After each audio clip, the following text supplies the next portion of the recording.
హ్మ్. ఇప్పుడు మనం ఫైనల్ సోలార్ సిస్టమ్‌లో చివరికొచ్చాం. హ్మ్. కొన్నున్నాయి ఇంకా గ్రహాలు అయిపోయిన తర్వాత కొన్ని ఇంపార్టెంట్ పాయింట్స్ ఉన్నాయి. అవి డిస్కస్ చేద్దాం. యాస్ట్రాయిడ్స్. యాస్ట్రాయిడ్స్ అంటే ఏంటి? గ్రహ శకలాలు. గ్రహ శకలాలు అంటే ఏంటో చూద్దాం. వీటికి అదర్ నేమ్స్ ఏంటి? ప్లానెటాయిడ్స్. ప్లానెటాయిడ్స్ అంటే ప్లానెట్స్ మధ్యలో ఉండేవి, ప్లానెట్స్‌లా ఉండేవి, ప్లానెట్స్ దగ్గర ఉండేవి.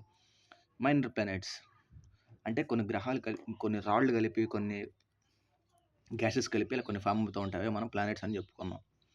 కానీ ఇవి అలా ఫామ్ అవ్వవు. ఇర్రెగ్యులర్ షేప్‌లో ఉంటాయి. మళ్ళీ ఫుల్‌గా ఒక ప్లానెట్‌లా ఉండదు. ఇటు ఒక రాయిలా కూడా ఉండదు. కాబట్టి దాన్ని మనం యాస్ట్రాయిడ్ అంటున్నాం. ఇవి స్పేస్‌లో ఉంటాయి. ఇవి కూడా సూర్యుడి చుట్టూ తిరుగుతా ఉంటాయి కన్ఫర్మ్‌గా. చాలా స్పీడ్‌గా తిరుగుతూ ఉంటాయి గ్రహాల కంటే. ఒక రెవల్యూషన్‌కి 5-20 అవర్స్ మాత్రమే తీసుకుంటాయి.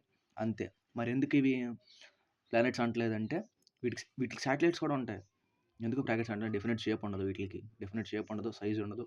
కాబట్టి మనం వీటిని ప్లానెట్స్ అనం. అందుకే వీటిని మనం యాస్ట్రాయిడ్స్ అంటాం. వాటి షేప్ ఎలా ఉంటుందో చూద్దాం. Asteroids may be spherical, elongated. Elongated అంటే ఏంటి? ఇట్లా లాంగ్‌గా ఉంటాయి. ఈ శాటిలైట్ అని ఇలా లాంగ్ ఉండిద్దా? ఉండదు. సో, ఈ యాస్ట్రాయిడ్స్ అనేవి మనం ఎక్కడ ఉన్నాయి? మనం ఆల్రెడీ డిస్కస్ చేసుకున్నాం. మార్స్‌కి, జూపిటర్‌కి మధ్యలో ఒక బెల్ట్ ఉంటుంది. దాన్ని మనం యాస్ట్రాయిడ్ బెల్ట్ అంటాం అని చెప్పా. ఇక్కడ మాత్రమే ఉంటాయి. ఇక్కడ యాస్ట్రాయిడ్స్ బాగుంటాయి. ఇక్కడ రొటేట్ అవుతూ ఉంటాయి సూర్యుడి చుట్టూ కూడా. ఇట్లా రొటేట్ అవుతూ ఉంటాయి. లేదా ఈ ప్లేస్‌లో చాలా ఎక్కువ ఉన్నాయి. ఈ మార్స్ ఉండడం వల్ల మనకి భూమి మీదకి, ఎర్త్ మీదకి రావు. ఎందుకు? ఏమన్నా గుద్దుకున్న కొంపదీసి ఆ బల్లి ఈటికి తగిలి పడిపోతాయి. అంటే వీటి మీద పడతాయి కదా! ఇది దాటి ఇక్కడికి రాలేదు ఎర్త్ మీదకి. ఇటనుకో జూపిటర్ మీదకి ఎక్కువ వెళ్తా ఉంటాయి. జూపిటర్‌కి గ్రావిటేషన్ ఫోర్స్ ఎక్కువ. కాబట్టి అటు వెళ్ళిపోతాయి. ఇక్కడ ఒక పాయింట్ ఉంది. ట్రోజన్ ఆస్ట్రాయిడ్స్ అని కొన్ని ఉన్నాయి. అవి ఆల్మోస్ట్ శాటిలైట్‌లా ఉంటాయి జూపిటర్‌కి. ట్రోజన్ అంటే ఇక్కడ ఏంటి? 2 అని అర్థం. ఈ కాంటెక్స్ట్‌లో ట్రోజన్ అంటే 2 ఆస్ట్రాయిడ్‌లా ఉంటాయి. ఒకటేమో రైట్‌లో తిరిగితే ఇంకోటేమో లెఫ్ట్ సైడ్ వైపు తిరుగుద్ది జూపిటర్‌కి. వాటిని ట్రోజన్ ఆస్ట్రాయిడ్స్ అంటాం. జూపిటర్ యొక్క ట్రోజన్ ఆస్ట్రాయిడ్స్ అవి. ట్రోజన్స్ అయిపోయినాయి కదా! ఇప్పుడు మీటియర్స్ అండ్ మీటియోరైట్స్ చూద్దాం. మీటియోరైట్స్ అంటే ఏంటి?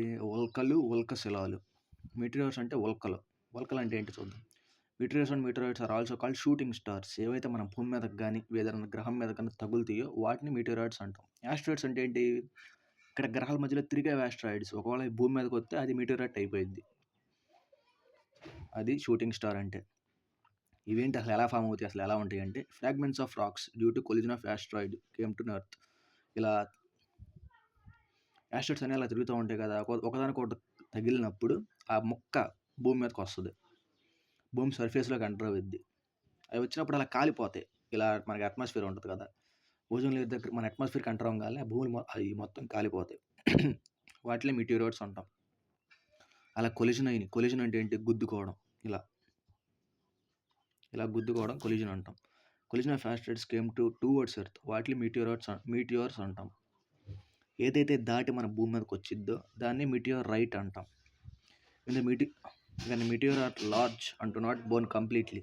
ఒకవేళ ఆ యాస్ట్రాయిడ్స్ మన భూమి మీదకి వచ్చే చిన్నవనుకో వాటిని మీటియోర్స్ అంటాం. అవి భూమి అట్మాస్ఫియర్లోకి ఎంటర్ అవ్వగానే ఆ ర్యాపిడ్‌కి కాలిపోతాయి. అవి స్పీడ్‌గా వస్తూ ఉంటాయి కదా! దానివల్ల అది ఫైర్ అయ్యి అక్కడే కాలిపోద్ది. ఒకవేళ అవి పెద్దవనుకో మీటియోరైట్స్ అని పెద్దవయ్యి బర్న్ అవ్వలేదనుకో కంప్లీట్‌గా అవి భూమి మీదకి వచ్చేస్తాయి. వాటిని మనం మీటియోరైట్స్ అంటాం. ఆ మీటియోరైట్స్ అంటే ఎగ్జాంపుల్ చెప్పాలంటే 'మగధీర' సినిమా చూసినప్పుడు వాడు కథను చెప్తాడు కదా! కథను చెప్పినప్పుడు గబాల్న ఒకటొచ్చి యుద్ధం చేసే దగ్గర ఒక కొండను పగలగొడుతుంది. చూసే ఉంటావు సీన్. అది మీటియోరైట్ అంటాం. భూమి పైనే కాలిపోతే అది మీటియోర్ అంటాం. భూమి మీదకొచ్చి ఏదైనా డ్యామేజ్ చేస్తే దాన్ని మీటియోరైట్ అంటాం. అది మీటియోరైట్ గురించి. ఇప్పుడు కామెట్స్ అంటే ఏంటి? తోకచుక్కలు. వీటిని విజిటర్స్ ఆఫ్ సోలార్ సిస్టమ్ అని కూడా అంటాం. విజిటర్స్ అంటే ఏంటి? వచ్చేవాళ్ళు, యాత్రికులు, చూడడానికి వచ్చేవాళ్ళు. ఇవి అలా వచ్చి చుట్టెళ్తా ఉంటాయి. ఇవి కూడా ప్రతి ఒక్కదానికి రెవల్యూషన్ ఉంటుంది, రొటేషన్ ఉంటుంది. కామెట్స్ అంటే ఏంటి? Latin word. కామెట్స్ అనేది ఒక లాటిన్ వర్డ్. కామెట్స్ అనేది లాటిన్ వర్డ్. ఎలా ప్రొనౌన్స్ చేయాలి? కామెటా అంటే హెయిరీ స్టార్ అంటాం. హెయిరీ అంటే ఏంటి? జుట్టు ఉన్నది. అసలు జుట్టు ఉన్నది ఏంటి అనేది కింద చూద్దాం. రివాల్వ్ అరౌండ్ సన్, సూర్యుడి చుట్టూ తిరుగుతూ ఉంటుంది. భూమి లాగానే సూర్యుడి చుట్టూ తిరుగుతూ ఉంటుంది. కానీ వాటి ఆర్బిట్స్ చాలా పెద్దవి. అవి తీసుకోవడానికి ఒక్కొక్కటి కొన్నిసార్లు తిరగడానికి సంవత్సరాలు పట్టొచ్చు.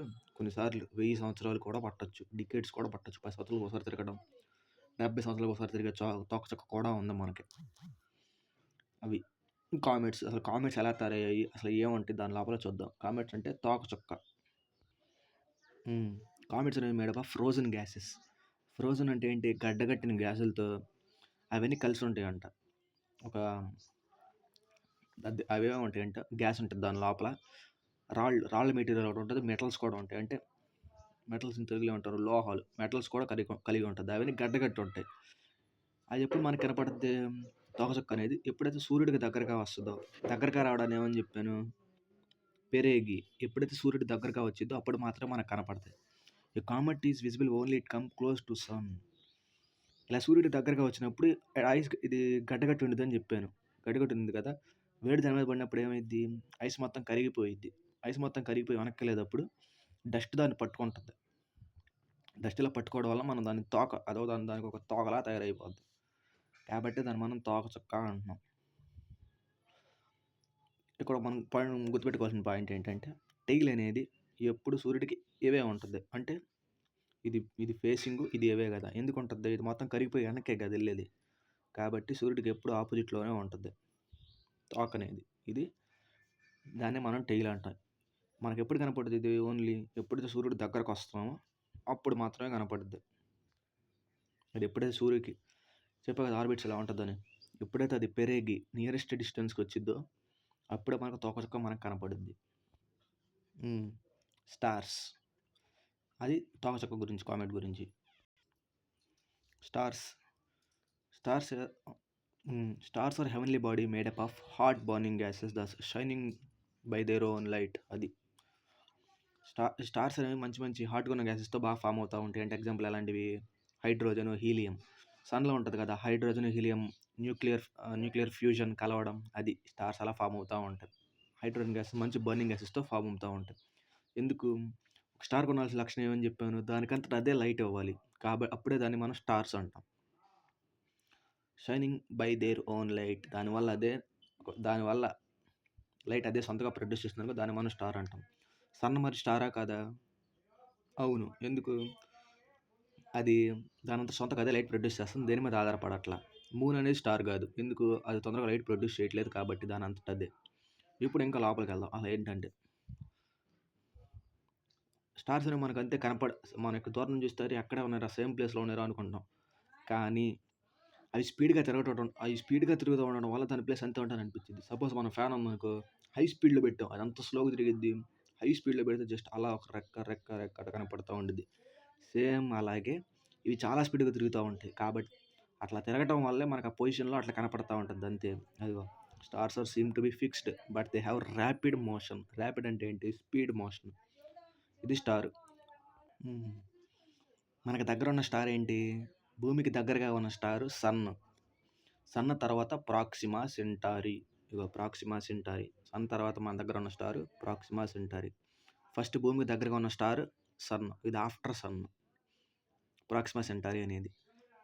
మన కళ్ళతో మనం ఓన్లీ 200 స్టార్స్ మాత్రమే మనం చూడొచ్చు. 8000 స్టార్లు మనం ఐడెంటిఫై చేయొచ్చు. అవి ఎక్కడ 8000 అంటే 4000 నార్దర్న్ హెమిస్ఫియర్‌లో కనపడతాయి. 4000 సదర్న్ హెమిస్ఫియర్‌లో కనపడతాయి. మనం నార్దర్న్ హెమిస్ఫియర్‌లో ఉన్నాం. నార్దర్న్ హెమిస్ఫియర్‌లో ఉన్నాం కాబట్టి మనం 4000 స్టార్స్ వరకు చూడొచ్చు. ఐడెంటిఫై చేయొచ్చు. చూడలేం. ఐడెంటిఫై చేయొచ్చు. మనకి ఇది ఆల్రెడీ చెప్పాను.